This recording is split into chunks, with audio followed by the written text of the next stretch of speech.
চীনের দক্ষিণ পূর্ব উপকূলীয় অঞ্চলের জেলেদের জন্য নিরাপদ সমুদ্র যাত্রার প্রধান ভরসা হয়ে উঠেছে দেশটির নিজস্ব নেভিগেশন স্যাটেলাইট সিস্টেম বেইতৌ। এটি টাইফুনের গতিবিধি ও নৌযানের অবস্থান পর্যবেক্ষণ করে নিশ্চিত করছে জেলেদের নিরাপত্তা। ফুচিয়ান প্রদেশের লিয়ানচিয়াং কাউন্টির জেলেরা জানালেন, এই প্রযুক্তি তাদের জীবনে এনেছে বৈপ্লবিক পরিবর্তন।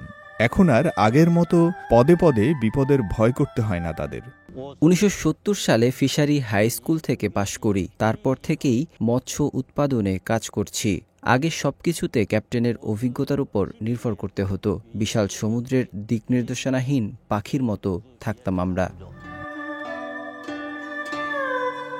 লিয়ানচিয়াং কাউন্টির আছে 3112 বর্গ কিলোমিটারের সুবিশাল সমুদ্রসীমা। তাইওয়ান প্রণালীর প্রতিকূল আবহাওয়াও জেলেদের জন্য চ্যালেঞ্জ হয়ে দাঁড়ায়। প্রতি বছর গড়ে 7টি টাইফুন এই অঞ্চলে আঘাত হানে। পাশাপাশি উত্তর পূর্ব মৌসুমী বায়ু এবং শীতল বাতাসের প্রবাহ যোগ করে বাড়তি বিপদ। কিন্তু এখন বেইতৌ নেভিগেশন প্রযুক্তি এই অনিশ্চয়তার অবসান ঘটিয়েছে।